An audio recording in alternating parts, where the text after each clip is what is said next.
l'homme passe plus de 80% de son temps à l'intérieur de bâtiments. Que ce soit au travail, à l'école ou encore à la maison, la qualité de l'air intérieur joue un rôle primordial sur la santé et le bien-être de ses occupants. Des polluants chimiques émanant des matériaux de construction, du mobilier et des produits de nettoyage et d'entretien, des champs électromagnétiques résultant de l'installation électrique ou encore des moisissures qui se développent suite à une humidité accrue, l'intérieur de nos bâtiments regorge de pollution en tout genre. À titre de preuve, de nouvelles terminologies émergent comme le syndrome du bâtiment malsain, l'hypersensibilité chimique multiple ou encore la santé environnementale et la construction saine. La réticence de nombreux maîtres d'ouvrage face aux constructions passives est donc compréhensible, même si elle n'est pas fondée comme le montre le documentaire présent.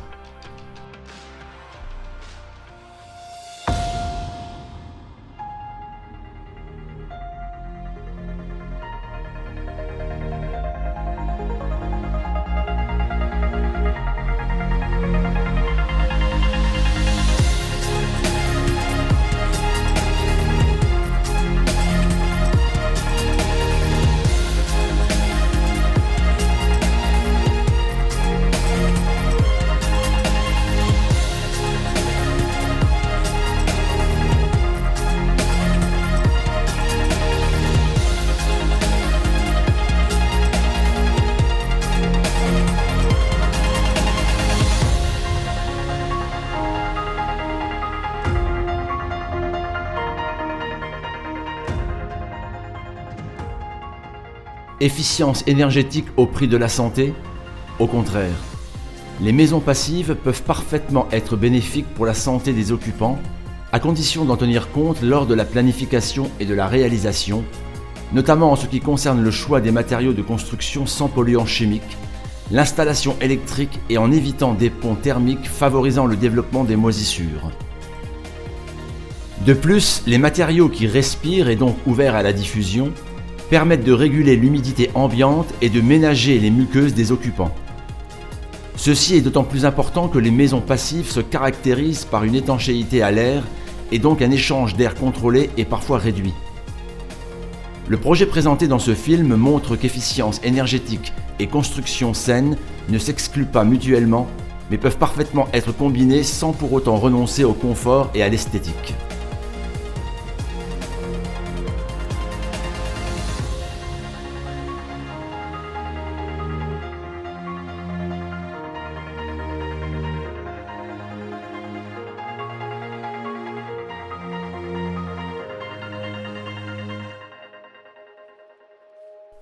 La première étape consiste dans les mesures et analyses du terrain afin d'identifier d'éventuelles perturbations dont il faudra tenir compte lors de la planification.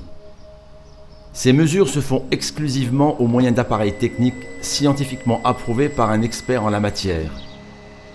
Ils concernent les mesures de champs magnétiques terrestres résultant de failles ou de sources d'eau souterraines, les mesures de champs magnétiques de basse fréquence dues aux conduites électriques et transformateurs, les mesures des champs électromagnétiques de haute fréquence en rapport avec les antennes GSM, le radar ou les antennes Wi-Fi voisines. Ainsi, les mesures ont révélé la présence d'une antenne GSM se situant à 460 mètres, dont il faudra tenir compte lors de la planification du bâtiment.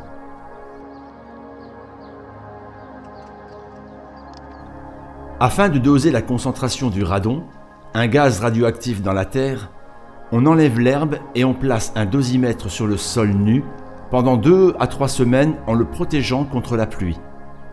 Le dosimètre est ensuite récupéré et analysé au laboratoire. Dès la planification, il faut tenir compte de plusieurs facteurs. Ainsi, le local technique, y compris le caisson à fusibles et les infrastructures électriques, ont été planifiés au coin extérieur du bâtiment afin d'éviter la contamination des locaux à séjour prolongé du rez-de-chaussée par des champs magnétiques de basse fréquence. D'autre part, les locaux non chauffés se limitent au garage. Tous les autres locaux font partie de l'enveloppe thermique, étanche et isolée thermiquement. Au rez-de-chaussée, au-dessus du local technique, les plans prévoient un dressing et la réserve de la cuisine, donc des locaux sans séjour prolongé. La salle à manger et le salon sont situés côté jardin et donc le plus éloigné possible de l'antenne GSM du côté de la rue. Pour la même raison, les chambres à coucher des enfants au premier étage se trouvent également du côté jardin. Comme on a donné priorité aux chambres d'enfants, la chambre des parents se trouve certes du côté de la rue, mais elle n'a pas de fenêtre en direction de l'antenne GSM. De cette façon, on minimise dès la planification tout impact négatif en provenance de l'antenne, qui se situe à une distance de plus de 400 mètres. Un facteur très important concerne la ventilation mécanique, en somme le poumon du bâtiment. Ainsi, la centrale de ventilation devrait être positionnée centralement afin d'éviter des conduites trop longues. L'apport d'air frais et l'évacuation d'air vicié sont à prévoir de préférence à 2 faces différentes du bâtiment afin d'éviter des courts-circuits. L'apport d'air frais se fait via les locaux à séjour, comme les chambres, le salon, les bureaux ou la salle à manger. L'évacuation d'air usé se fait dans les locaux à utilité comme les salles de bain, les WC, la cuisine ou le hall. Les conduites doivent être courtes et rectilignes afin de permettre un entretien et un nettoyage facile par la suite. Une gaine technique verticale relie le local technique avec la centrale de ventilation aux étages supérieurs. Cette gaine verticale héberge les conduites métalliques de la ventilation, tout comme les autres infrastructures, telles que conduites de chauffage, téléphones ou câbles électriques. Les gaines de distribution d'air de la ventilation en tôle d'acier agrafée en hélice sont accessibles par le haut et le bas, ce qui permet un nettoyage et un entretien optimal. À chaque étage, des conduites rondes en plastique distribuent ensuite l'air dans les différents locaux. Ces conduites sont recouvertes à l'intérieur d'une membrane en plastique lisse afin d'éviter des dépôts de poussière. Afin d'éviter des sensations de courant d'air pour les occupants, il faut multiplier les bouches d'aération et donc le nombre de conduites dans certains locaux, notamment le salon et la cuisine. De cette manière, le volume d'air est réparti sur plusieurs bouches d'aération, ce qui évite des vitesses d'air trop élevées. De même, au premier étage, les volumes d'air et donc le nombre de bouches d'aération et d'extraction ne sont pas seulement calculés en fonction des volumes des locaux, mais également en fonction du nombre de personnes et des activités spécifiques. À titre d'exemple, une bouche d'aération dans les chambres d'enfants, mais 2 bouches pour la chambre des parents, et toujours des conduites courtes rectilignes et accessibles, faciles à nettoyer. Die Lüftungstechnik heutzutage ist mittlerweile deutlich besser geworden in der Auslegung, in der Planung, wie es vor noch 10, 20 Jahren war. Nur trotz allem ist noch der Anteil in Betrachtung der technischen Ausführung noch immer sehr viel Luft nach oben. Ensuite, seulement peut commencer la planification du bâtiment, tout en tenant compte des résultats des analyses et mesures du terrain. Avant le terrassement, on a procédé au débroussaillement du terrain. Maintenant, le terrassement qui bat son plein. Il faut dire que la bonne terre va être transportée par le camion et entreposée puisqu'elle pourra être réutilisée pour le jardin une fois la construction terminée. Dès que les terrassements seront terminés d'ici quelques jours, on procédera à des mesurages supplémentaires du terrain, à l'emplacement propre de la future maison. Et une fois ces mesurages terminés, on pourra procéder alors à la construction proprement dite.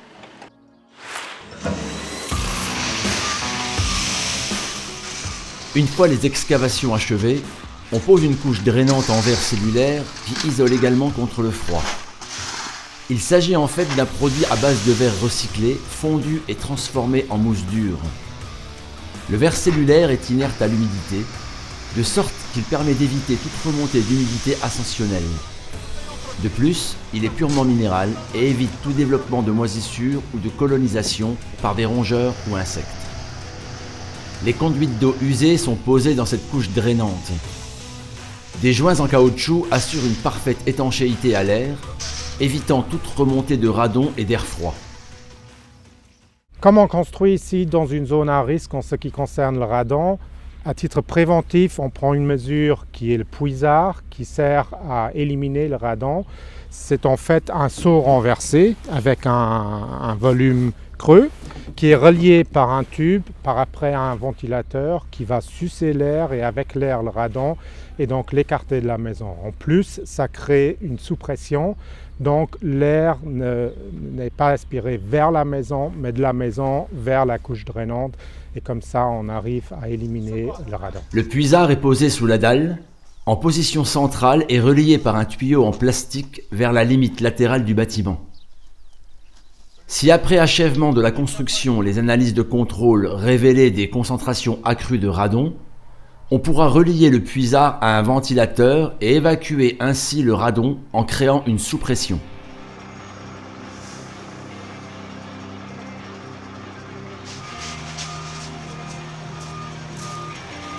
À présent, la construction proprement dite démarre avec la coulée de la dalle en béton de la cave. Un treillis métallique dans la dalle assure la stabilité. Ensuite, le béton est coulé. Il s'agit de béton à base de ciment Portland, sans scorie de haut fourneau et exempt d'additifs chimiques comme par exemple des antigels. La structuration de la dalle de béton vers la terre est la suivante. D'abord, il y a un géotextile. Ensuite, il y a une sorte de pierre qui est en fait du verre cellulaire qui sera ensuite recouverte d'une membrane plastique avant de couler la dalle proprement dite. Pour la dalle, il est important d'utiliser du béton sans additifs, notamment des additifs antigel. Comme on coule la dalle en béton en avril, de toute façon on n'a pas besoin d'antigel.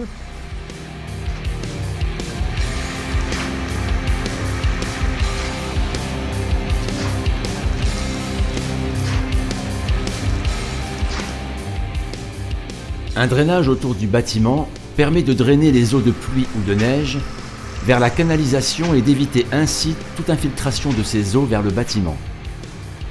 À cette fin, des tuyaux équipés de minuscules trous sont posés dans une couche de gravier perméable à l'eau. Des échantillons sont prélevés pour toutes les dalles et analysés en laboratoire afin de vérifier l'absence d'additifs chimiques dans le béton. Comme les murs en béton coulés de la cave sont identiques à ceux du rez-de-chaussée, ils sont décrits plus tard dans le film. Les conduites de la ventilation mécanique centrale sont posées directement dans la dalle. Il s'agit de conduites arrondies en plastique, analysées au préalable en laboratoire. Ces conduites en plastique ne rouillent pas au contact du béton, contrairement aux conduites métalliques. Les conduites arrondies sont doublées à l'intérieur d'une membrane lisse, à base de polyéthylène afin de faciliter le nettoyage.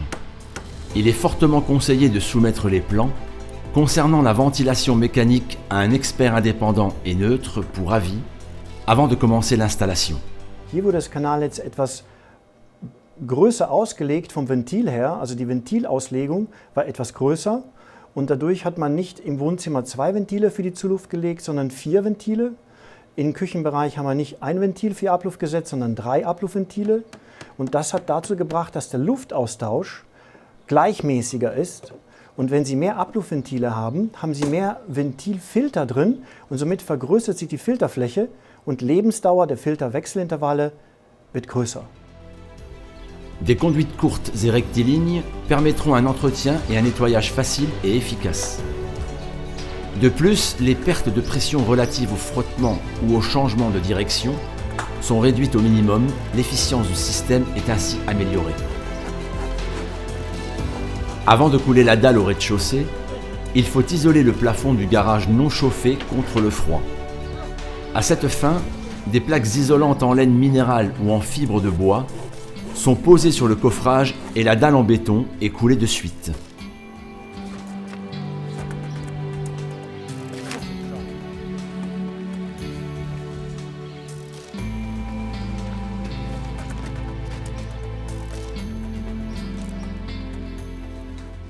Comme prochainement on va couler la dalle en béton par rapport au rez-de-chaussée, il faut d'abord placer les conduites de la ventilation technique. Ces conduites qui sont en plastique ont été analysées auparavant afin d'éviter des émanations chimiques qui contribueraient à la contamination de l'air frais apporté. D'un autre côté, comme les caves et les garages n'appartiennent pas à l'enveloppe thermique, il faut appliquer une isolation thermique. Comme pour la dalle de la cave, des échantillons du béton des autres dalles sont envoyés au laboratoire pour y être analysés. Ce matin, on a coulé la dalle en béton du rez-de-chaussée. Cette dalle ne doit contenir ni des déchets radioactifs de hauts fourneaux, ni des substances chimiques utilisées en tant qu'antigel. Pour vérifier que ça a été bien suivi, on a pris un échantillon qu'on va analyser au labo. Il est primordial de protéger les conduites de la ventilation contre les poussières de chantier pendant toute la phase des travaux.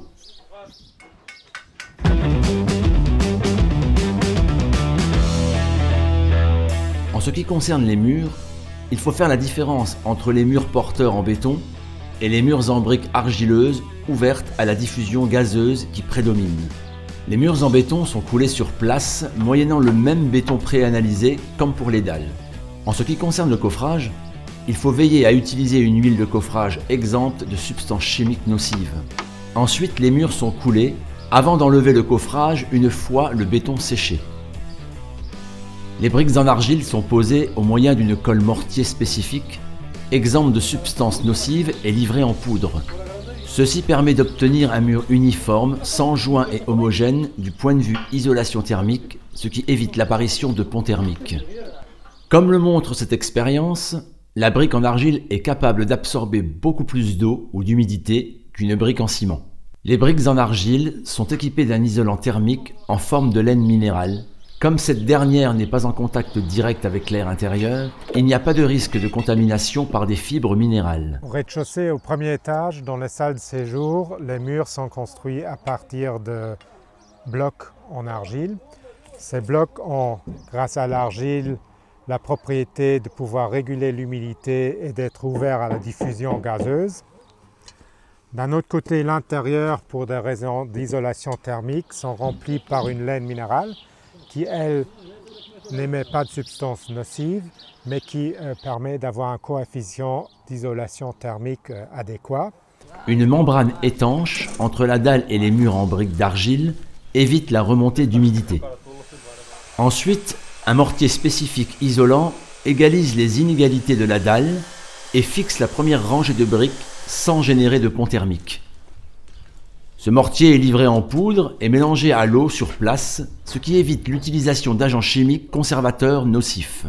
Pour la première rangée, on utilise un mortier ciment isolant spécifique qui a la propriété d'égaliser les petites indifférences au niveau de la dalle.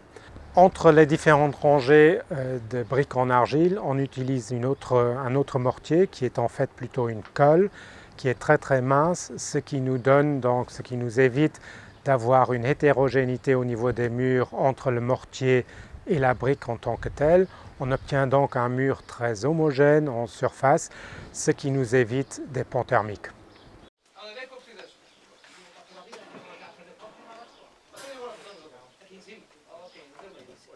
Les deux types de mortiers sont livrés en forme de poudre et sont ensuite mélangés avec l'eau sur le chantier. Ceci pour éviter que le produit initial soit additionné par des éthers de glycol, des conservateurs, qui pourraient ensuite émaner et contribuer à une contamination de l'air intérieur. Les dalles et murs du premier étage sont construits de la même façon. Briques isolantes en argile avec laine minérale et murs porteurs en béton coulé.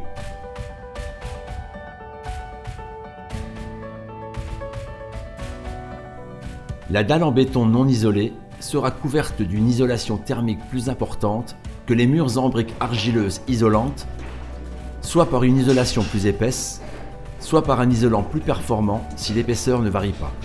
Il faut donc prévoir un recul des dalles en béton pouvant assurer une isolation thermique plus épaisse.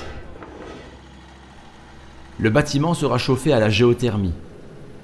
À cette fin, des trous sont creusés jusqu'à une profondeur de 100 mètres et des circuits fermés à eau remontent la chaleur vers l'intérieur de la maison. Comme les températures à ces profondeurs sont constantes, le système permet un chauffage en hiver et un refroidissement en été. Il s'agit d'une alternative ménageant les ressources naturelles non polluantes et surtout exempte de toute substance nocive par rapport à la combustion des énergies fossiles, gaz et pétrole.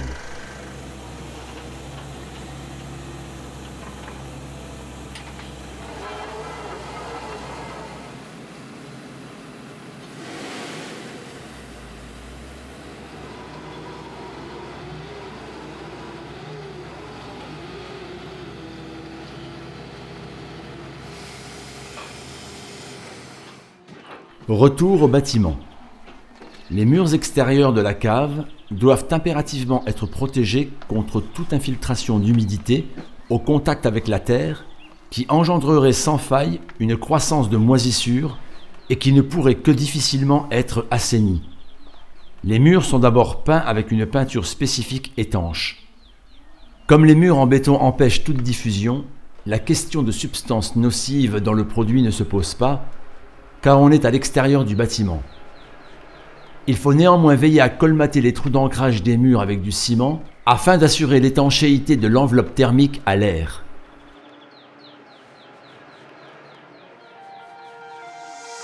Ensuite, les murs extérieurs de la cave sont recouverts de membranes bituminées. Il est important que les membranes se chevauchent afin de garantir une étanchéité parfaite, faute de quoi des infiltrations d'humidité engendreraient inévitablement un développement de moisissure.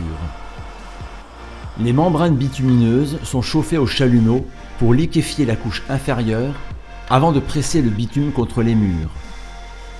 La couche redevient solide en se refroidissant et colle ainsi au mur. Comme le bitume se trouve à l'extérieur des murs en béton, le problème d'éventuelles substances nocives pouvant contaminer l'air intérieur ne se pose pas. Au contraire, la priorité revient à éviter tout risque d'infiltration d'humidité.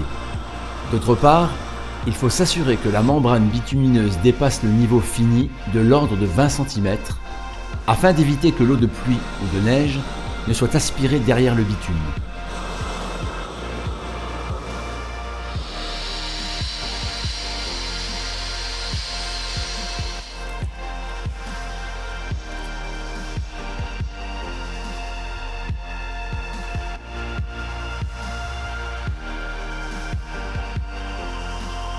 Le bitume est finalement recouvert d'une isolation thermique inerte à l'humidité, comme le polystyrène. Comme il est à l'extérieur, il ne risque pas de contaminer l'air intérieur. Les fenêtres et portes sont fermées provisoirement afin de protéger la construction contre les intempéries et notamment la pluie et la neige.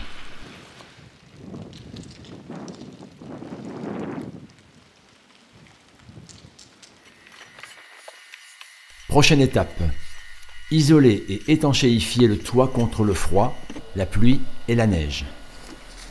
Après avoir recouvert la dalle en béton de plaques isolantes en polyuréthane, on colle une membrane étanche et résistante sur ces plaques. Ici encore, il faut veiller à assurer une étanchéité absolue. La moindre faille engendrerait indubitablement des infiltrations importantes et un développement de moisissure à l'intérieur du bâtiment. L'étanchéité autour de la lucarne s'avère particulièrement délicate. Il est temps à présent de vérifier l'étanchéité. À cette fin, le toit est inondé à l'eau après que les gouttières et rejets d'eau aient été bouchés. Si l'eau stagne sur le toit pendant plusieurs heures, on peut assurer que la toiture est effectivement étanche. De plus, une inspection du plafond à l'intérieur du bâtiment permet de constater l'absence d'infiltration.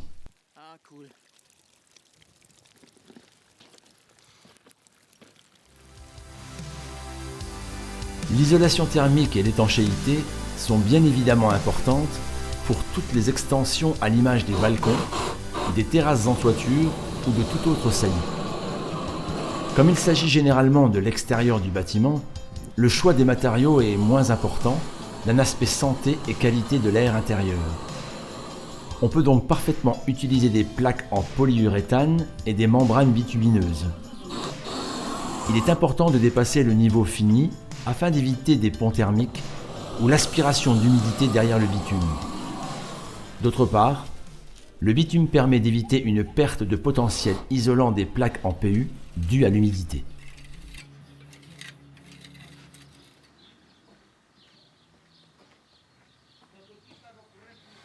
Les terrasses plates de toiture sont revêtues d'une membrane antidéchirante spécifique et élastique, identique à celle utilisée sur le toit plat. Cette membrane enveloppe également l'isolation thermique en polystyrène ou en polyuréthane. Les joints contre les murs sont particulièrement sensibles et nécessitent une vigilance accrue.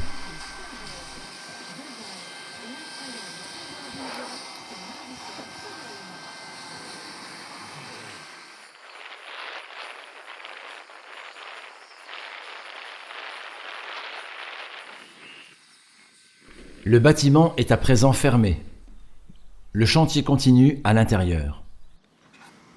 L'ensemble des infrastructures, à savoir les conduites de ventilation, les câbles électriques ou le chauffage, passent par une gaine technique de la cave vers les étages. La partie inférieure des murs extérieurs, au contact avec la dalle en béton, est couverte d'une couche d'enduit à base de chaux afin de rendre cette partie étanche à l'air. En effet, une fois la chape coulée, cette partie ne serait plus accessible. C'est pourquoi il est impératif de procéder à cette tâche dès maintenant.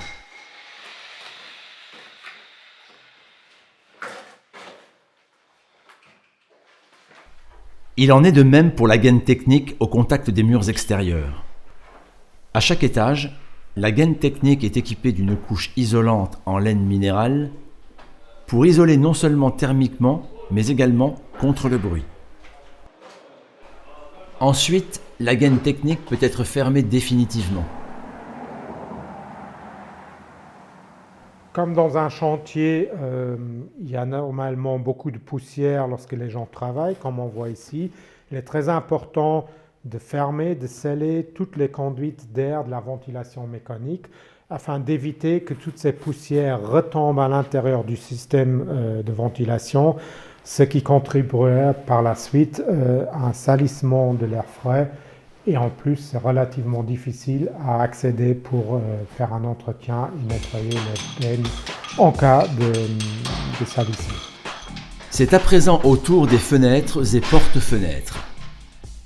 Les cadres métalliques combinés à un triple vitrage recouvert d'une pellicule métallique également nous assurera une bonne protection contre le rayonnement électromagnétique de haute fréquence provenant par exemple des antennes GSM de l'extérieur.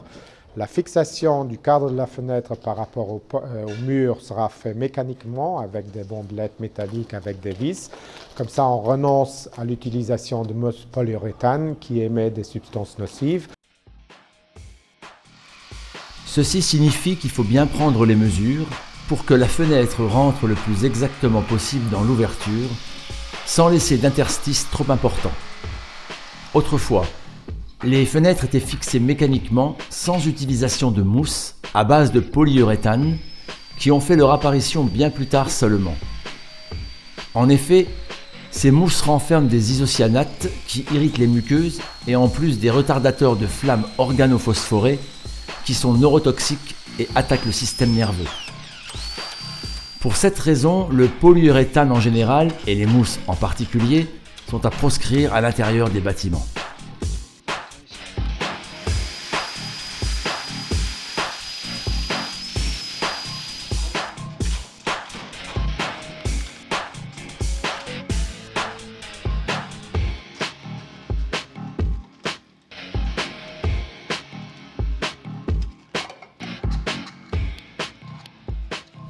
Cependant, les vis qui tiennent les cadres de fenêtres ne tiennent pas dans les briques qui sont creuses à l'intérieur. Il faut donc fraiser un trou de 6 à 8 cm dans les briques et le remplir de mortier isolant aux endroits où les vis pénètrent. De cette façon, les vis et les bandes métalliques qui servent à fixer les cadres des fenêtres tiendront bien dans les murs et résisteront à toute contrainte dynamique ou statique.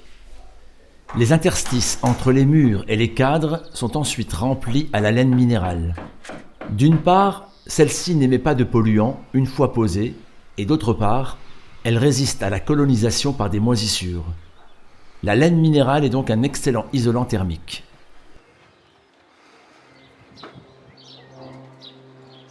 Dans une construction passive, ces interstices doivent être absolument étanches à l'air. À cette fin, les interstices sont recouverts à l'extérieur d'une membrane étanche à l'air qui bien sûr a été analysée en laboratoire en amont et qui est exempte de polluants chimiques nocifs. Il en est de même pour le mastic qui a été préféré à une colle classique.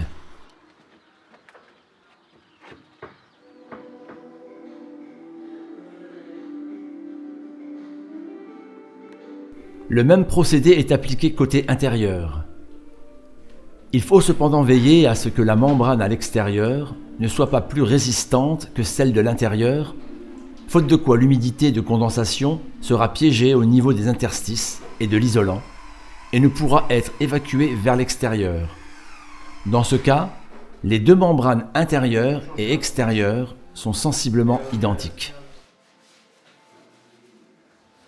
Une membrane supplémentaire, plus résistante mécaniquement, sous les cadres des portes et porte-fenêtres, permet de garantir une étanchéité à l'eau de pluie ou de neige.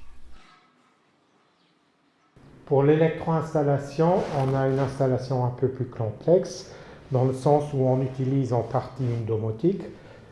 Pour les prises de courant classiques, on a un fil électrique classique qui est en tresse, qui est enveloppé par une feuille en aluminium reliée à la terre, ce qui permet de diminuer de façon significative les champs électriques et les champs magnétiques. Pour tout ce qui est interrupteur des lampes, on a des fils qui sont un peu différents. De nouveau, on a une feuille d'aluminium pour réduire le champ électrique, mais on a en fait des fils très fins, étant donné que par la domotique, on va uniquement apporter le courant nécessaire aux lampes pour le fonctionnement. De manière générale, les câbles électriques utilisés sont blindés et en tresse. Le blindage contre les champs électriques se fait par une membrane en aluminium électroconductible et munie d'une terre séparée. Le câble torsadé réduit de manière efficace les champs magnétiques par compensation, comme le montre l'expérience suivante. En ce qui concerne le champ électrique, qu'on mesure avec cet appareil-ci, qui nous donne un son en fonction de l'intensité du champ électrique, il faut savoir premièrement que le champ il est présent non seulement lorsque l'appareil est en marche, mais également lorsqu'il est éteint, donc ça change a priori rien. Ce que nous avons dans nos câbles spécifiques, c'est que nous avons une feuille en aluminium autour, que je vais simuler par cette feuille d'aluminium.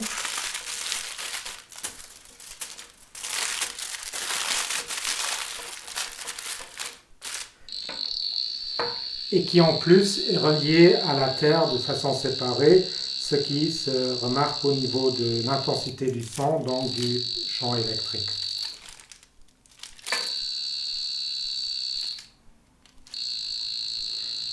Donc cette feuille d'aluminium liée à la terre permet de dévier le champ électrique directement vers la terre, de sorte qu'on n'ait plus d'exposition pour les gens qui sont dans leur chambre à coucher. Tout appareil qui est en marche, qui consomme donc de l'électricité, crée autour du câble un champ magnétique.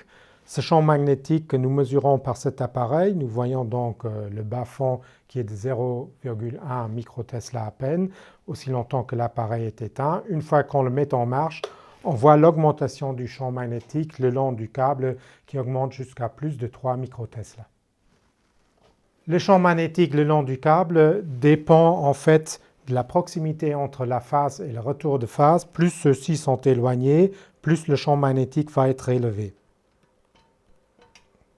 Ce qu'on voit par ici. Par rapport à un câble classique où les deux sont en parallèle, on utilise dans une construction biologique en fait un câble où la phase et le retour sont en forme de tresse, ce qui permet de diminuer très sensiblement la résultante du champ magnétique à cause des effets de compensation. En ce qui concerne les murs extérieurs, comme on utilise une brique isolante thermiquement, il faut veiller à utiliser un mortier isolant également pour fermer de nouveau les trous qui ont été faits dans les murs extérieurs pour l'électricité, voire pour le sanitaire. Si on utilisait un mortier normal, non isolant, on créerait des ponts thermiques et donc des moisissures. Les boîtiers doivent également être électroconductibles afin d'éviter les champs électriques autour des prises de courant ou des interrupteurs. Ils sont en graphite avec une terre séparée. Comme dans une construction passive, les murs extérieurs doivent être absolument étanches et fermés à la diffusion du vent, respectivement de l'air, on ne peut pas avoir recours aux boîtiers spécifiques. Il faut donc utiliser des boîtiers normaux qui sont étanches pour néanmoins obtenir cet effet de réduction des champs électriques. On va les peindre avec une peinture à base de graphite, donc une peinture électroconductible. Comme ça, on garantit quand même l'effet de réduction des champs électriques tout en maintenant un système de murs extérieurs étanches. Dans les maisons passives, les boîtiers des murs extérieurs sont équipés de membranes élastiques étanches afin d'éviter l'entrée d'air frais de l'extérieur et donc des pertes de chaleur. Un autre outil qui permet la réduction des champs électriques et magnétiques de basse fréquence consiste dans un biorupteur placé dans le caisson à fusible, comme le montre la démonstration suivante. L'appareil pour mesurer le champ électrique, je le mets en marge et acoustiquement, on entend déjà qu'il y a un champ électrique. Peu importe que la lampe soit en marche ou éteinte, le champ électrique persiste. Je vais simuler maintenant la situation avec le biorupteur qui lui reconnaît lorsque l'appareil est en marche, la lumière est là, tant que le champ électrique est là, rien de spécial par rapport à la situation précédente conventionnelle. Cependant, à partir du moment où je vais éteindre la lampe, le biorupteur va le remarquer et si au bout de 6 secondes, à partir de maintenant, il n'y a plus de demande de courant, il va en fait éteindre ce qui se remarque au champ électrique, donc il n'y a plus de bruit, donc le champ électrique n'est plus présent et la prise de courant n'est plus sous courant, ce qui nous illustre cette lampe témoin qui est éteinte. La domotique installée au niveau du local technique constitue une autre variante, même si elle est nettement plus chère. Il s'agit d'une centrale de commande qui est gérée par ordinateur et qui laisse passer le courant selon les besoins du moment vers les locaux concernés. Ainsi, la domotique laisse passer les 220 volts nécessaires à une lampe LED si celle-ci est en marche, mais seulement 12,5 volts s'il s'agit d'une lampe halogène. La domotique permet, comme le biorupteur, d'éviter tout courant dans les chambres à coucher pendant la nuit. Finalement, la domotique peut être gérée de l'extérieur par ordinateur ou smartphone, par exemple du bureau ou de l'étranger pendant les vacances.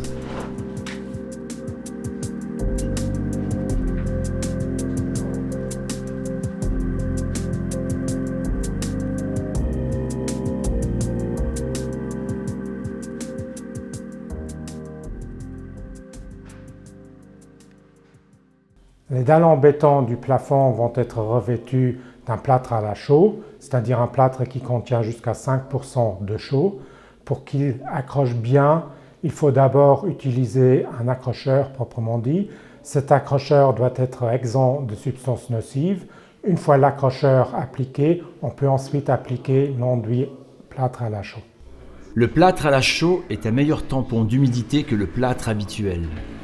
En effet, il peut mieux réguler l'humidité, c'est-à-dire qu'il l'absorbe en cas d'humidité ambiante élevée pour la restituer si l'air ambiant est sec. Un enduit à base de chaux est encore plus favorable en termes de régulation d'humidité, mais ne peut être appliqué au plafond en raison de son poids. Il ne tiendrait pas. On se limitera à utiliser la chaux pour les murs. L'argile possède des propriétés de tampon d'humidité similaires, mais l'argile a un pH neutre, alors que la chaux est alcaline ou basique, et donc naturellement bactéricide et fongicide. Les moisissures ne risquent donc pas, ou beaucoup moins, de s'y développer. De plus, l'argile est souvent mélangée avec de la paille, ce qui favorise la croissance de moisissures. Le plâtre habituel contient d'ailleurs également du calcium, mais sous une autre forme chimique que la chaux, ce qui fait que les caractéristiques positives décrites sont beaucoup moins prononcées dans le plâtre que dans la chaux.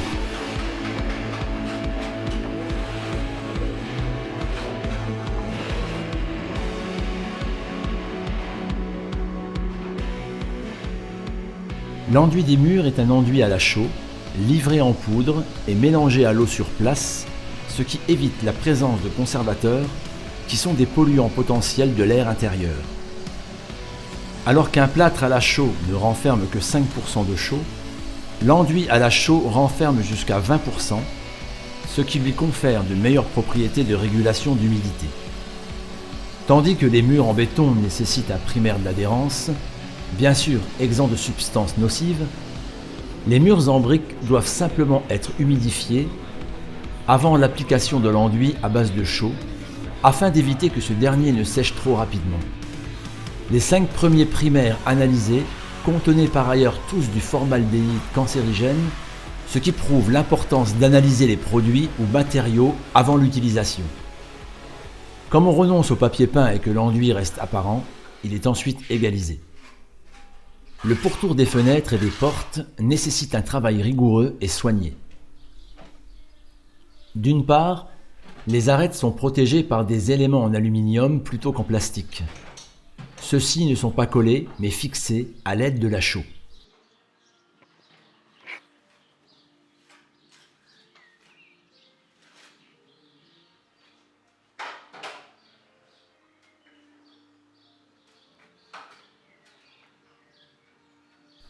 D'autre part, les parties tangentes au cadre des fenêtres sont équipées d'un filet afin d'améliorer l'adhérence de l'enduit qui ne tiendrait que difficilement sur la membrane d'étanchéité. Ceci est d'ailleurs vrai aussi bien pour la chaux que pour le plâtre classique.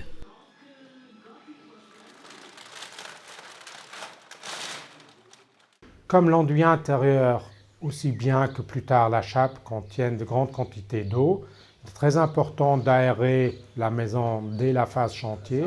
C'est pourquoi on demande au corps de métier d'avoir le réflexe d'ouvrir les fenêtres, d'aérer, de permettre ainsi un sèchement plus rapide de l'enduit ou plus tard de la chape. Le cas échéant, il est recommandé de se procurer une poignée provisoire si les poignées définitives ne sont pas encore livrées. La prochaine étape consiste en l'installation du chauffage au sol, posé directement sur l'isolation thermique de la dalle en béton. L'isolation doit être complètement protégée par une membrane en polyéthylène contre l'humidité. Ceci est vrai tant pour les fibres de bois que pour la laine minérale. Les points critiques sont les passages des câbles aux conduites et les joints au mur. Ensuite, les conduites de chauffage sont clipsées dans le support en plastique. En écartant plus ou moins les conduites, on peut créer des zones de chauffage divergentes, donc générer des zones plus ou moins chauffées. Il est primordial de faire analyser le support en plastique par rapport à la présence éventuelle de substances nocives, même si le support se trouve sous la chape et donc séparé de l'air intérieur. En effet, l'augmentation de température suite au chauffage favorise les émissions de substances nocives.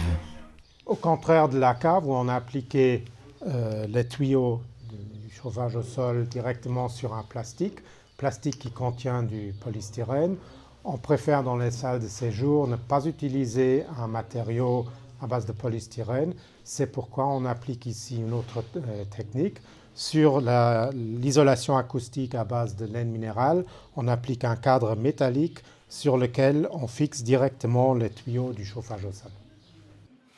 De ce fait, on a préféré changer le système au rez-de-chaussée et à l'étage. D'abord, une isolation thermique en laine de bois exempte de substances nocives est posée sur la dalle en béton.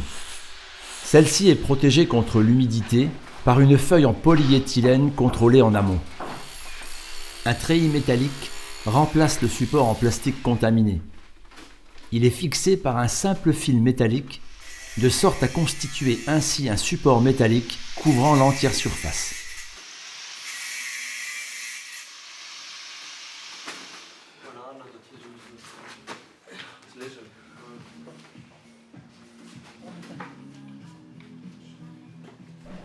Des clips en plastique sont ensuite posés sur le treillis et les conduites chauffantes clipsées dessus. Ici encore, plus on rapproche les conduites, plus la zone sera chauffée par la suite. Même si le chauffage au sol constitue un compromis du point de vue construction biologique, la problématique des poussières émises en suspension par l'air chaud qui monte ne se pose plus vraiment du fait que le chauffage est minimal suite à l'isolation thermique efficace des maisons passives. Avant de couler la chape et rendre l'accès aux conduites inaccessible, il est important de mettre en marche le chauffage afin de vérifier l'étanchéité et la fonctionnalité du système.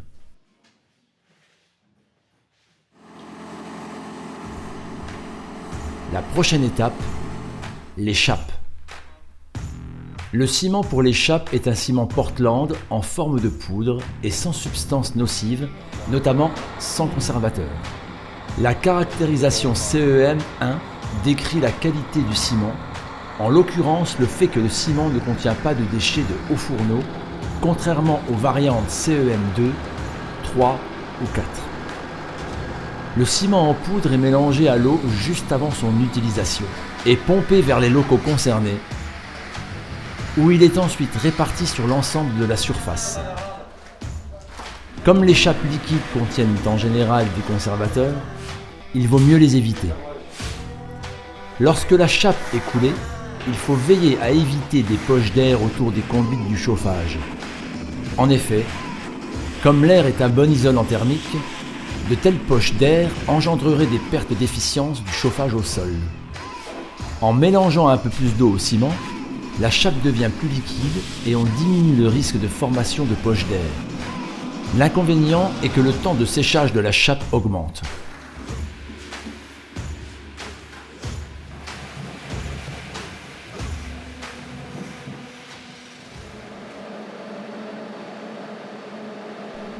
Afin d'accélérer le processus de séchage, on peut utiliser un appareil de séchage à condition que celui-ci fonctionne à l'électricité et non pas au moteur à combustion qui générerait des gaz d'échappement toxiques. Une alternative serait la mise en marche du chauffage au sol.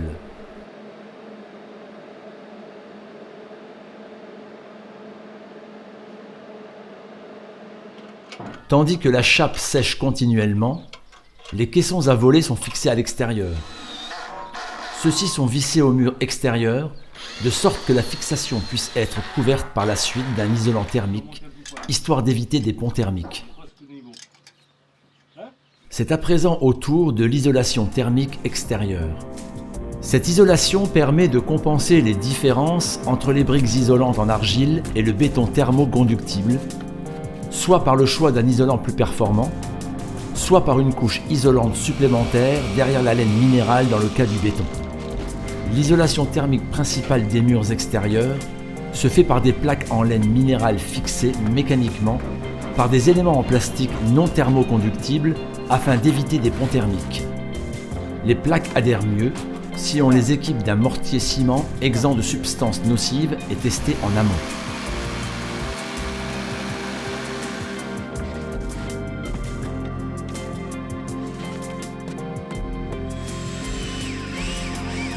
Les fixations pour les éléments de façade en aluminium sont vissées directement sur l'isolation thermique. Ici encore, une isolation thermique efficace et homogène est indispensable, d'autant plus que les plaques en aluminium sont relativement thermoconductibles et pourraient provoquer des pertes de chaleur et générer des ponts thermiques.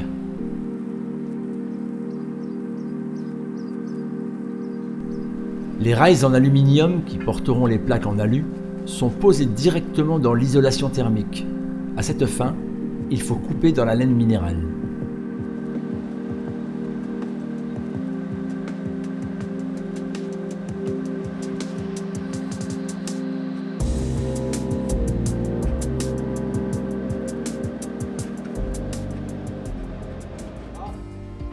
Finalement, un enduit à base de chaux est appliqué sur l'isolation thermique.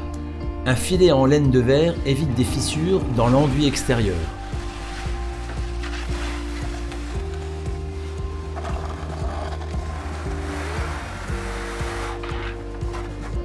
L'enduit extérieur est à base de chaux.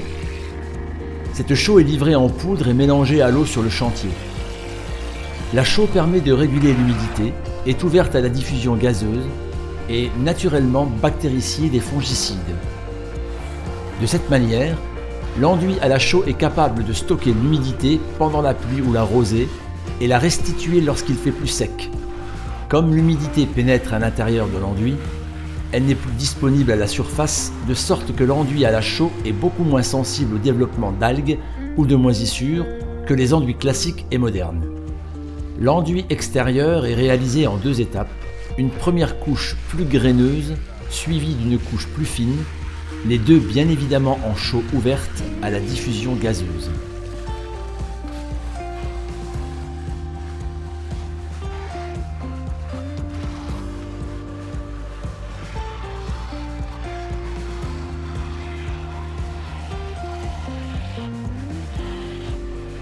Finalement, l'enduit est peint avec une peinture minérale à base de chaux. Ainsi, on aboutit à un système mural étanche à l'air, mais ouvert à la diffusion gazeuse, régulateur d'humidité avec un enduit intérieur en chaux sans peinture, des briques porosées en argile, une isolation thermique en laine minérale et un enduit extérieur à base de chaux, peint avec une peinture minérale à la chaux. Restent les plaques en aluminium qui sont simplement accrochées dans les rails et fixées à l'aide de vis, sans pour autant que ces vis ne transpercent l'isolation thermique.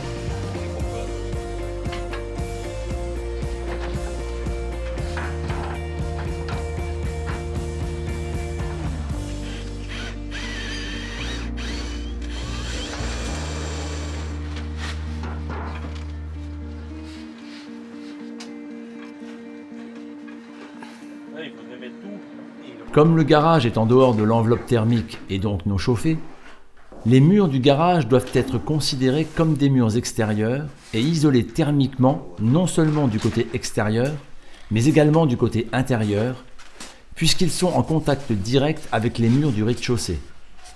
Dans la partie inférieure, on applique des plaques en polystyrène qui résistent à l'eau provenant du nettoyage ou de la voiture mouillée en cas de pluie ou de neige. Sur la partie supérieure, les murs sont isolés à l'aide de plaques de laine minérale fixées comme le polystyrène par une colle mortier. Étant donné que le garage ne constitue pas de pièce à séjour prolongé, les aspects de santé ne jouent qu'un rôle secondaire.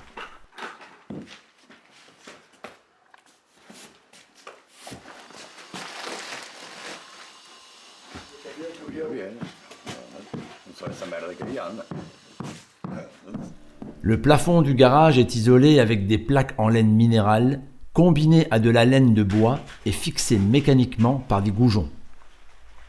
Bien évidemment, la porte coulissante du garage est également équipée à l'intérieur d'une isolation thermique. Les murs sont ensuite couverts d'un enduit à base de chaux similaire à celui utilisé à l'extérieur du bâtiment.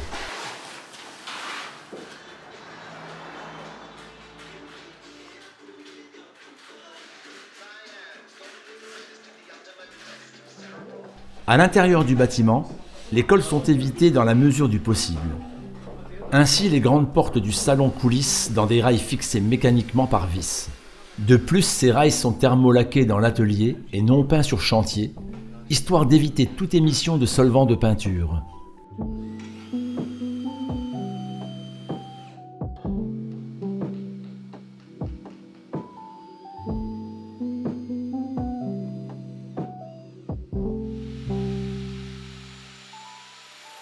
Il en est de même pour les escaliers.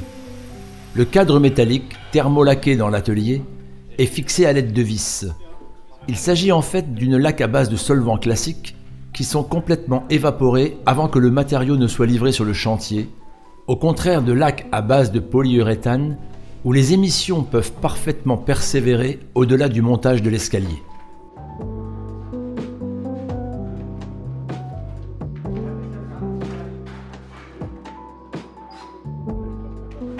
Les marches de l'escalier sont en bois massif, non traité et peintes à l'huile.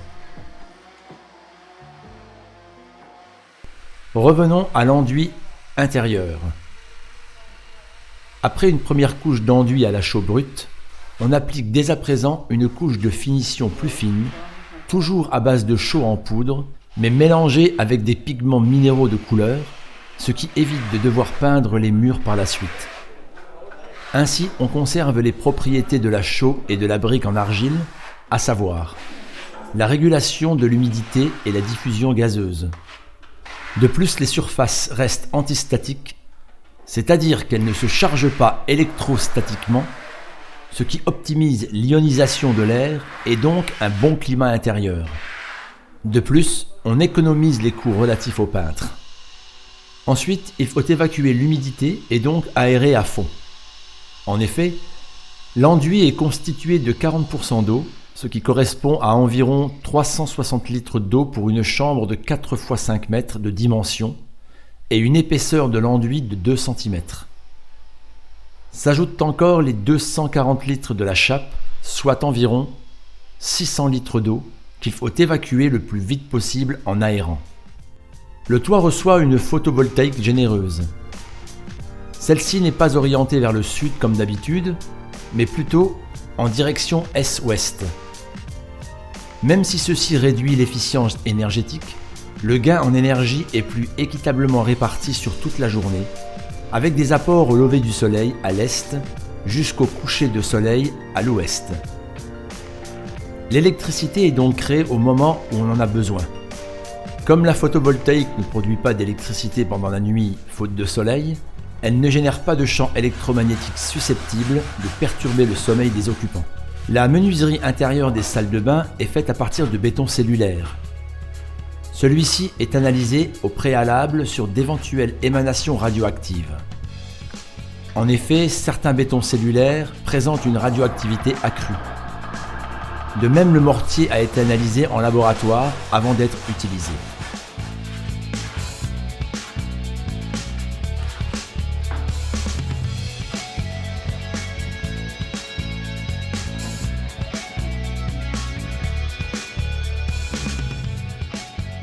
La prochaine étape, les revêtements de sol. Les pierres peuvent être posées directement dans le mortier. De cette manière, on évite les cols qui pourraient éventuellement émettre des substances nocives. Ainsi, la dernière couche de mortier est simplement enrichie d'eau et les pierres posées dessus. Alors que les pierres d'origine volcanique peuvent présenter une radioactivité accrue et doivent donc être testées en amont, les pierres sédimentaires d'origine calcaire peuvent être utilisées sans restriction. Il faut cependant veiller à enlever les crasses de mortier sur les pierres afin d'éviter que celui-ci ne sèche et s'incruste sur les pierres, formant un véritable voile de ciment, car il serait difficile à enlever sans produits chimiques une fois séché. Les marches de l'escalier de la cave sont équipées de carrelage. Celui-ci peut être posé simplement dans le mortier ou alors être collé au moyen d'une colle, exempte de substances nocives. Les deux produits, mortier et colle, sont livrés sous forme de poudre et mélangés à l'eau sur place. Ils ne renferment donc ni l'un ni l'autre des conservateurs nocifs. La méthode est identique que pour les sols en pierre. Alors que pour les contre-marches verticales, le mortier est simplement ajouté au dos du carreau, il est épandu sur le béton égalisé pour les marches horizontales et le carreau posé ensuite.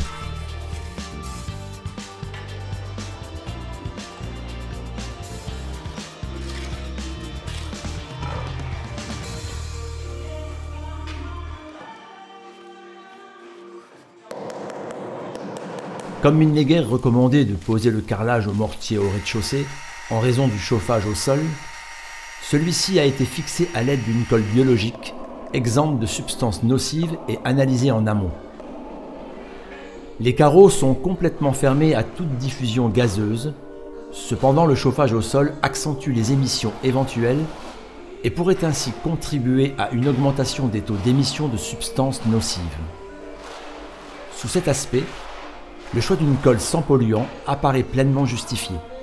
Comme les carreaux sont de grande taille, il vaut mieux éviter la pose directement dans le mortier en raison du risque de formation de cavités creuses sous les carreaux. Cela pourrait donner un effet caisse de résonance lorsque l'on marche dessus. Il vaut mieux, dans le cas de carreaux de grande taille, avoir recours à des colles biologiques sans polluants ou conservateurs et vérifier en amont par analyse en labo. Au niveau de la salle de bain, il convient de protéger la dalle et la chape au moyen d'une feuille en polyéthylène contre l'eau. De ce fait, une pose dans le mortier n'est plus possible. Là encore, le choix se porte sur la colle biologique, d'autant plus que les carreaux sont relativement grands. Les joints sont réalisés à base de mortier. Un mélange ciment-sable en forme de poudre est mélangé sur place à l'eau. Le ciment est un ciment Portland CEM1 sans additif ou déchet de haut fourneau. Le sable est en principe inerte et non problématique. Les joints dilatateurs sont réalisés soit en silicone alimentaire, donc sans fongicide, ou à l'acrylique. Un aspirateur central, monté dans le local technique de la cave, évite la remise en suspension de poussière fine dans les étages lorsque l'on passe l'aspirateur. À cette fin, le tube de l'aspirateur peut simplement être déployé à chaque étage au niveau des prises aspirateurs. Au contraire des murs et de l'enduit à la chaux, l'enduit plâtre à la chaux du plafond doit être peint. Les peintures acryliques, communément appelées peintures latex, sont à éviter du fait qu'elles contiennent des solvants ou COV nocifs. De plus, elles imperméabiliseraient la surface de l'enduit, ce qui serait contre-productif. De même, les peintures à dispersion, appelées encore peintures à l'eau, renferment des conservateurs tout aussi nocifs. Il ne reste alors que les peintures minérales, comme les peintures à la chaux ou les peintures silicates. Ces dernières ne tiennent pas sur le plâtre classique, mais peuvent parfaitement être utilisées pour un plâtre à la chaux. Dans le cas présent, le choix s'est porté sur une peinture chaux caséine. Au lieu de pratiquer une couche primaire ou couche de fond qui imperméabiliserait inutilement l'enduit, on applique plutôt 2 couches successives de peinture chaux caséine, ce qui permet de maintenir les propriétés antistatiques, la diffusion gazeuse et la régulation d'humidité propre à la chaux. De plus, cette façon de procéder ne s'avère pas plus chère que la combinaison couche de fond et peinture. Les parquets du sol sont de préférence posés sur gîte, donc fixés par des clous sur une sous-construction en bois. Ainsi, non seulement on évite l'utilisation de colle, mais en plus on peut renoncer à la chape, ce qui économise argent et temps de séchage. Finalement, les conduites d'eau de chauffage restent accessibles en cas de dommage. Le parquet devrait de préférence être en bois massif et non traité. Avant de le poser, il est primordial de l'exposer pendant 2 à 3 semaines dans le local, afin qu'il puisse s'acclimater à l'humidité ambiante. L'isolation thermique et sonore sous le parquet est réalisée à l'aide d'un granulé minéral versé entre les gîtes ou lattes en bois. Comme il est minéral, ce granulé est en effet résistant aux moisissures et exempt de polluants. Finalement, le parquet est posé et fixé au moyen de vis ou de clous, le tout toujours sans la moindre goutte de colle. Le parquet est ensuite raboté, tout en prenant soin de récupérer les poussières de bois directement à la source, étant donné que celles-ci peuvent être cancérigènes.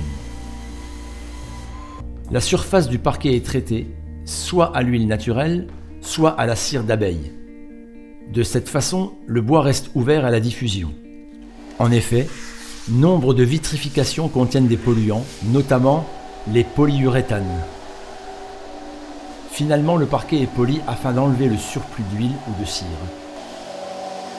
Malheureusement, le parquet massif sur gîte est souvent incompatible avec un chauffage au sol.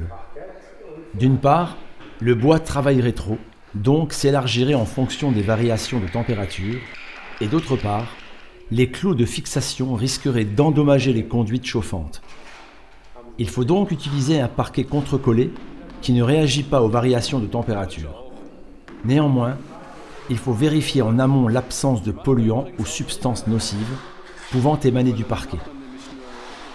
Il en est de même pour la colle utilisée pour fixer le parquet sur la chape. Certains parquets contre-collés, ainsi que certaines colles, exempts d'émanations nocives, ont pu être identifiés en laboratoire. Bien évidemment, ces parquets ne sont pas vitrifiés, puisqu'on veut éviter les substances nocives présentes dans de nombreuses vitrifications et maintenir les propriétés favorables du bois basées sur sa porosité, à savoir la régulation d'humidité ou encore l'absence de charge électrostatique.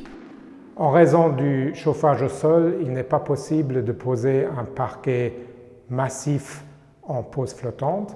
C'est pourquoi on a recours à un parquet laminé qui a été cependant vérifié au moyen d'une analyse laboratoire auparavant. De même, la colle avec laquelle le parquet est collé a été contrôlée au laboratoire.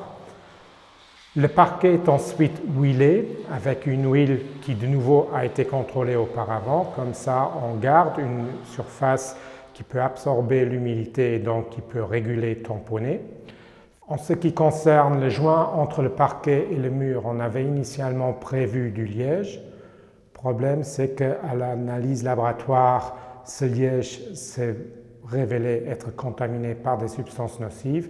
C'est pourquoi on l'a tout simplement remplacé par un joint en acryl. Une fois le parquet posé et collé, il reste à le traiter en surface et à poser les joints contre les murs. Ces joints entre le parquet et les murs sont réalisés par des joints acryliques. Alternativement, on peut utiliser du silicone alimentaire. En revanche, les silicones classiques de construction, voire même les silicones sanitaires, sont à éviter, puisqu'ils contiennent des biocides ou fongicides nocifs.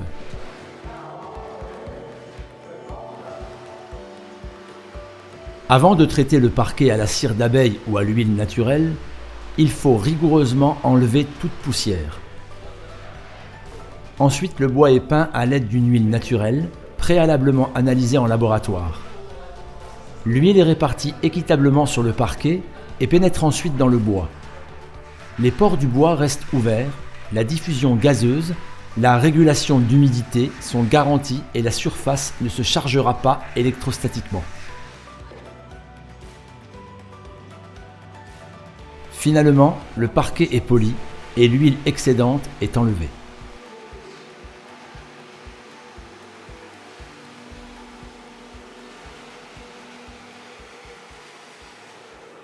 La menuiserie intérieure, en l'occurrence les armoires et la cuisine, sont réalisées en bois massif. Les seuls cols à être utilisés sont des cols de bois ou cols à la caséine, une protéine du fromage, et ceci uniquement si les analyses de laboratoire ont confirmé l'absence de substances nocives au préalable. Bien sûr, on peut fixer les bois également mécaniquement par des vis. Comme tout au long du chantier, on évite toute utilisation de mousse polyuréthane pour fixer les armoires ou les meubles de cuisine. Les surfaces du bois sont traitées à la même huile naturelle que le parquet analysé au préalable. De cette façon, les menuiseries intérieures et le parquet auront la même teinte.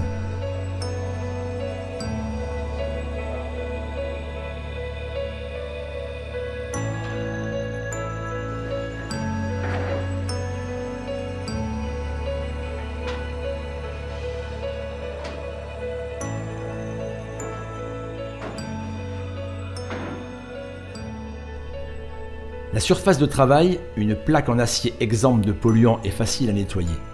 Elle n'est pas collée mais tient tout simplement par son poids propre.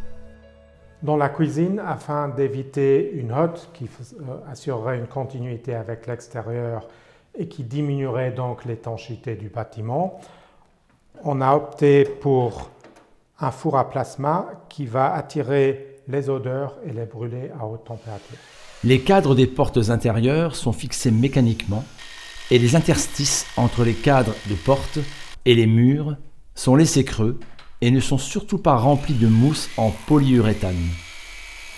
Étant donné qu'il n'y a guère de différence de température entre les différents locaux, les interstices peuvent bien rester creux, ce qui augmente les flux d'air des locaux approvisionnés en air frais vers les locaux à évacuation d'air vicié, donc le bon fonctionnement de la ventilation mécanique.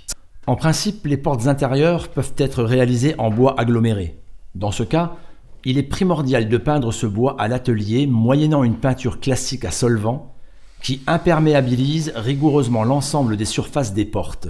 Le fait de laisser les portes peintes sécher à l'atelier pendant plusieurs semaines assure l'absence de solvant lorsque les portes sont montées sur le chantier. Dans le cas présent, les maîtres d'ouvrage ont opté pour des portes en bois massif pour des raisons esthétiques, donc des planches de bois directement coupées dans les troncs d'arbres. Les veinures du tronc d'arbre resteront visibles dans les futures portes en bois. Latéralement, les planches de bois peuvent être collées moyennant de la colle de bois, exempte de polluants. Les surfaces sont traitées à l'huile naturelle. Les cadres des portes massives sont fixés par vis et sans utilisation de mousse en polyuréthane. Les interstices entre les cadres et les murs permettent les échanges d'air indispensables au bon fonctionnement de la ventilation mécanique. Dans les maisons passives, les cheminées constituent un défi particulier. Comme dans le cas présent, les maîtres d'ouvrage ont opté rétrospectivement pour une cheminée. Il a fallu percer les murs du salon pour créer une ventilation séparée pour la cheminée. Afin de garantir l'étanchéité indispensable aux maisons passives, le système de ventilation est équipé d'une valve permettant de fermer de façon étanche l'apport d'air frais si la cheminée n'est pas utilisée. L'expérience suivante prouve l'étanchéité du système. Ainsi, à valve fermée, le sèche-cheveux n'est pas en mesure d'éteindre une chandelle, voire même de faire vaciller la flamme de celle-ci. Ce n'est qu'à valve ouverte que l'air soufflé par le sèche-cheveux passe le tuyau et éteint la chandelle. En conclusion, le système est parfaitement étanche. Le tuyau d'évacuation des fumées est équipé d'une isolation thermique qui permet d'éviter des phénomènes de condensation et donc de développement de moisissures, en raison du contact avec l'air frais extérieur, ainsi que des surfaces trop chaudes, en cas de feu de cheminée, risquant de provoquer des brûlures lors de contact. La laine minérale se trouve enfermée dans l'interstice d'un tuyau métallique à double paroi. Une telle isolation thermique n'est pas nécessaire pour le tuyau d'air frais, étant donné que la valve étanche empêche une remontée d'air froid. En cas de feu de cheminée, la chaleur du feu chauffe l'air frais. D'autre part, les deux tuyaux au passage de l'enveloppe thermique, donc des murs extérieurs, sont bien isolés au contact des murs à l'aide d'un isolant thermique.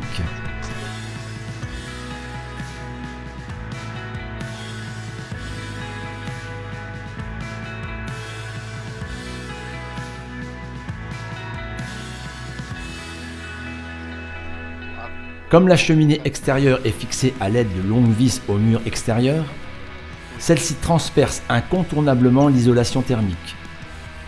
Afin d'éviter les ponts thermiques, on utilise plutôt deux petites vis reliées au milieu par une partie non thermoconductible.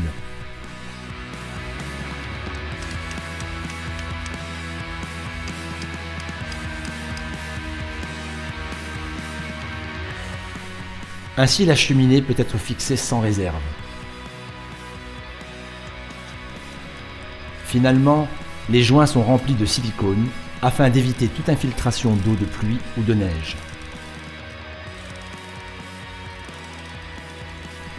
À l'intérieur, la cheminée est montée.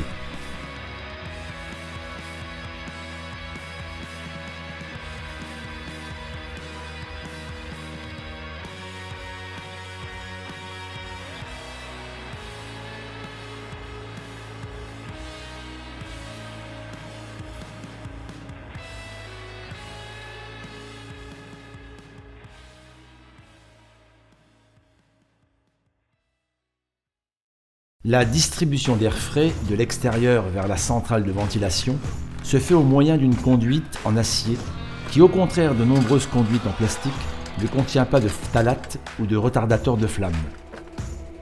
Comme le métal pourrait néanmoins souffrir de corrosion au contact de la terre humide, il est emballé dans une feuille en plastique de façon étanche.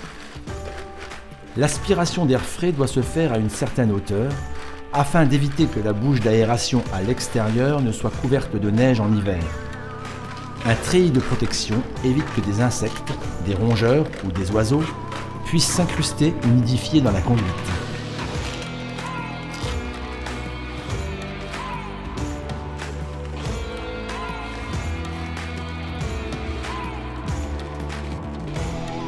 Au passage des conduites d'aération à travers les murs extérieurs, il faut garantir une étanchéité rigoureuse.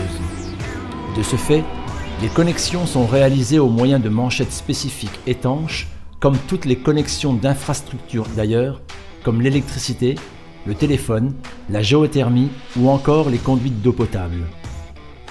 Ces manchettes se rétrécissent lorsqu'elles sont chauffées au chalumeau et enserrent les conduites de façon absolument étanche. À l'intérieur du bâtiment, les conduites qui transportent de l'air frais doivent être isolées thermiquement afin d'éviter que l'air intérieur plus chaud ne condense au contact des conduites froides. Ceci est vrai aussi bien pour les conduites d'air frais que pour l'évacuation de l'air vicié. La centrale de ventilation doit être placée de sorte à rendre accessibles toutes les composantes afin de pouvoir faire une maintenance, voire un nettoyage adéquat. Ceci concerne notamment l'échangeur thermique qui récupère la chaleur de l'air vicié sortant pour réchauffer l'air frais entrant. Ainsi que les filtres de la centrale, la plupart du temps des filtres à cassette sont préférables aux filtres simples à cadre à cause de leur surface plus importante. En effet, ces filtres doivent être régulièrement inspectés et échangés. Bei der Konzipierung dieser Anlage wurde besonders auf die nachträgliche Reinigung Wert gelegt. Das heißt, wir haben bei der Anordnung der Verteiler und der Öffnung der Verteiler darauf geachtet, dass man nachher an alle Rohrleitungen drankommen und diese auch ordentlich reinigen können. Zum Zweiten werden überwiegend bei den Lüftungsanlagen die Durchlassgehäuse, die die Luft in den Raum bringen, werden aus Kunststoff eingebaut. Hier haben wir das Ganze umgeswitcht und sind da auf Metall gegangen.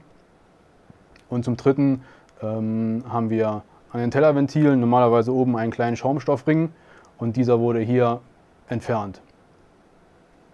Afin d'éviter la remontée de gaz d'échappement du garage vers les pièces de séjour et donc une contamination, on a opté pour installer une ventilation mécanique décentralisée au niveau du garage qui est reliée à des sondes qui justement mesurent ces gaz d'échappement et en cas de besoin, la ventilation se met en marche de façon à aérer et à éviter une diffusion de ces gaz d'échappement vers les pièces de séjour.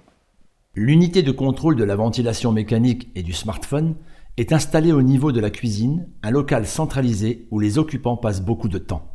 L'intégralité de la technique de la maison est reliée via la domotique à ce tableau de contrôle qui est central, qui se retrouve donc ici au niveau de la cuisine, par lequel je peux très facilement gérer l'ensemble de mon installation, que ce soit la lumière, que ce soit les stores, que ce soit bien sûr la ventilation mécanique qui connaît 3 positions, une position minimale lorsque les gens sont absents, une position normale, en temps normal lorsque les gens sont à la maison, ou une position plus forcée lorsque on a des invités, lorsque les activités sont plus élevées.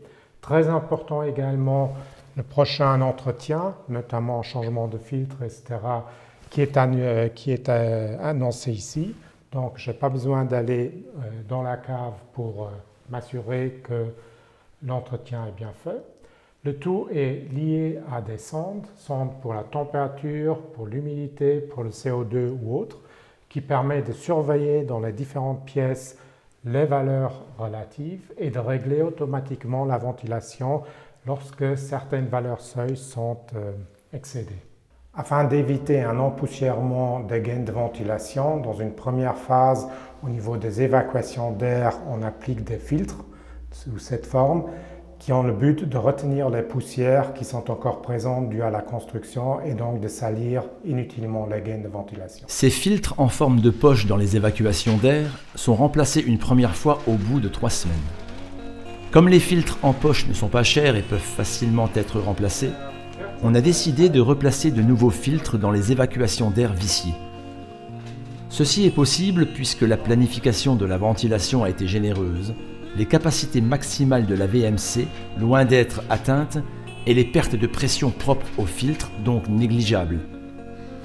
L'inspection des filtres remplacés montre la richesse en poussière de chantier, poussière qui, en l'absence de filtre, aurait fatalement contaminé et encrassé les conduites de la ventilation. Avant de mettre en service le système de ventilation, il faut l'ajuster par rapport au volume calculé et planifié. Pour ce faire, les débits d'air sont mesurés aux bouches d'aération et d'évacuation, en commençant par la bouche d'aération la plus éloignée de la centrale de ventilation et en réglant la centrale de sorte à fournir la capacité exigée à cette bouche d'aération. Il est important de planifier une centrale généreuse avec des réserves de capacité. Ainsi, les différents niveaux de ventilation sont atteints à 20% de la capacité de la centrale pour le niveau minimal et à 65% pour le mode de fonctionnement normal. Le ventilateur tourne donc à vitesse réduite et fait moins de bruit. Même le mode maximal est assuré à 80% de la capacité maximale. Ensuite, toutes les bouches d'aération sont contrôlées et protocolées. Ces contrôles concernent les vitesses d'air et les volumes d'air transportés. En effet, les volumes d'air doivent être suffisants pour assurer un échange d'air, sans pour autant dépasser des seuils de vitesse d'air qui engendreraient des sensations de courant d'air. Ces contrôles sont à répéter et à documenter après chaque entretien ou nettoyage des conduites. La ventilation mécanique doit impérativement être nettoyée et contrôlée régulièrement. Lors de ces maintenances, les filtres à poche sont à enlever. Ensuite, les conduites sont inspectées moyennant une caméra endoscopique liée à une brosse mécanique. De cette façon, on peut suivre en temps réel les travaux de maintenance le long des conduites via écran ou smartphone.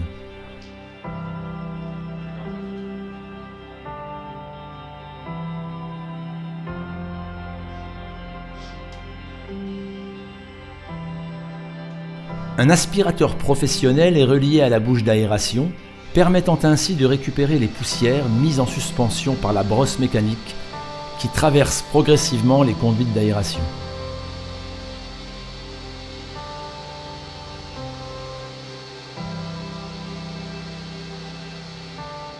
Finalement, de nouveaux filtres à poche sont placés dans les bouches d'aération. Wir machen diese Inspektion, gegebenenfalls wird dann nochmal Baustaub, es wird sich vieles angesammelt haben, werden dann alle Rohre gesäubert. Bis hin zur Lüftungsanlage. Die Lüftungsanlage an sich wird auch separat gesäubert.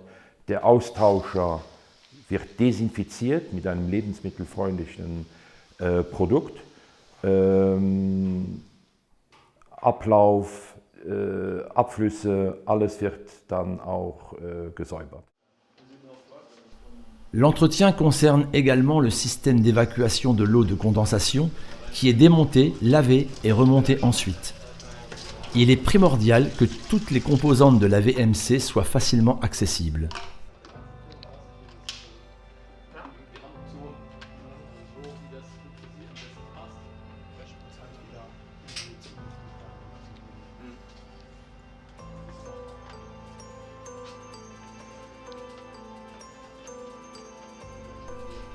L'échangeur thermique désinfecté et séché est replacé dans la centrale de ventilation.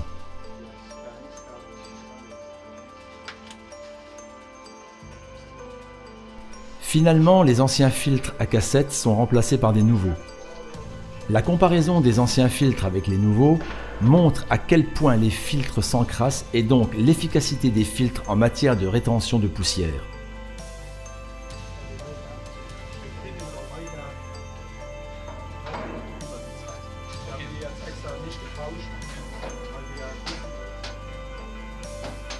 Une méthode standardisée et normée pour contrôler l'encrassement des conduites d'air consiste dans la mesure de la concentration de poussière à la surface intérieure des conduites. À cette fin, un chiffon à poussière imbibé d'un solvant est pesé.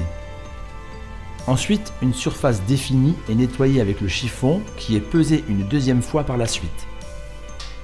La différence des deux pesées est proportionnelle à la quantité de poussière récoltée et donc à l'encrassement des conduites. La maintenance, moyennant une brosse mécanique couplée à une caméra endoscopique, concerne également les conduites verticales et les distributeurs en acier. Restent à présent les analyses et mesures de contrôle qui devraient permettre de vérifier si la maison passive suffit bien aux standards de santé propres à la biologie de construction. Selon les résultats des analyses chimiques de l'air et des poussières réalisées dans les chambres et le salon, aucune contamination par des substances semi ou peu volatiles n'a pu être détectée. De même, les concentrations en solvant ou COV étaient très largement inférieures aux valeurs d'orientation respectives de la biologie de construction allemande qui compte parmi les seuils les plus sévères en Europe. Les éthers de glycol constatés dans un seul local étaient dus à l'utilisation d'un produit de nettoyage. En bref, aucune contamination par des substances cancérigènes, neurotoxiques ou bioaccumulables, marquées en rouge ou en orange, n'a pu être constatée. De même, les substances susceptibles de provoquer des effets temporaires et réversibles, comme des irritations ou des allergies, marquées en jaune ou en vert, n'ont été détectées qu'en concentration minimale en provenance des matériaux de construction. Finalement, aucune contamination par du radon radioactif en provenance du sol n'a été constatée. De même, les mesures de champs électriques et magnétiques de basse fréquence, en rapport avec l'électro-installation au niveau du salon ou des chambres à coucher, ne présentaient aucune anomalie selon le standard de biologie de construction allemande.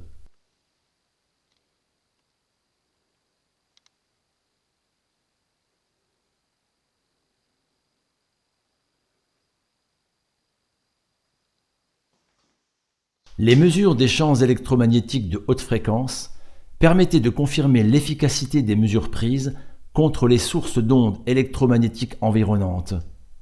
Aucune anomalie n'a été constatée à l'intérieur de la maison. En conclusion, les mesures de contrôle, tout comme les analyses chimiques, permettent de dire que la maison passive construite correspond bel et bien à un bâtiment sain. Le projet réalisé a depuis remporté différentes distinctions en matière de santé, bien-être ou confort. Les aspects énergétiques sont également impressionnants. Ainsi, la consommation en électricité dans la nouvelle maison, durant les 3 premières années, ne correspond qu'à la moitié de la consommation dans l'ancienne maison. La production d'électricité par photovoltaïque est 5 fois supérieure aux besoins du bâtiment. Elle pourrait donc alimenter 4 maisons supplémentaires. Le projet réalisé montre donc de façon impressionnante que santé bien-être et efficience énergétique ne s'excluent pas mutuellement, mais qu'il est au contraire parfaitement possible de considérer à la fois des critères de santé et de bien-être des occupants, tout en respectant les aspects énergétiques, notamment par le choix d'énergies renouvelables non polluantes. La maison passive ne constitue donc aucunement une utopie.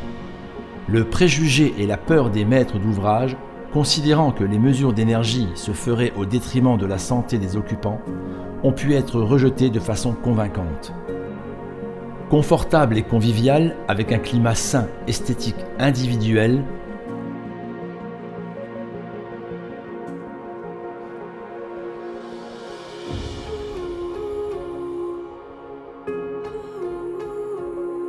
fonctionnel et adaptable, comme en témoigne le puits d'ascenseur près de l'escalier.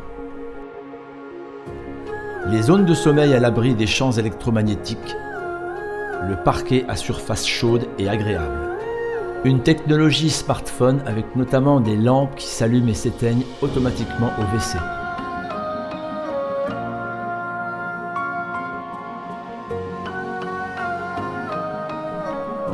Des surfaces murales non vitrifiées et tampons d'humidité, pas seulement dans les salles de bain.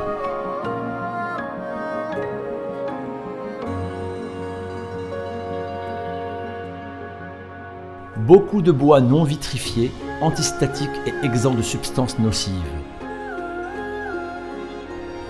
Matériaux de construction exempts de polluants. Zone de repos en dehors de tout champ électromagnétique. Surface murale et de sol non vitrifié, capable de réguler favorablement l'humidité ou mesures constructives permettant d'éviter toute colonisation par des moisissures. Tels quelques atouts d'une construction biologique.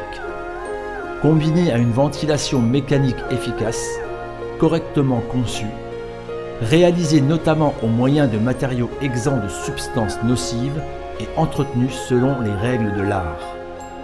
Santé et efficience énergétique ne s'excluent point. Et la maison passive, saine, est bel et bien une réalité.